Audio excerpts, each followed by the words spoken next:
This video I'm going to show you how to use private browsing mode in Microsoft Edge browser. Once you open your Microsoft Edge browser, what you need to do is click on this tab icon. Once you click on this tab icon, click on inprivate. Once you click on inprivate, click on open new private tab. And this is it. You cannot search anything anonymously. You can see delete browsing info.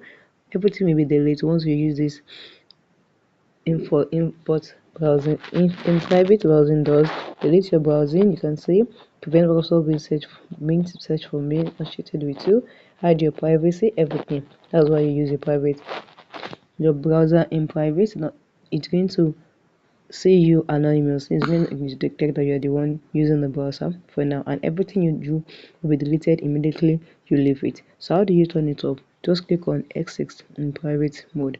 Now you're going to go back to your normal browsing where everything is going to save.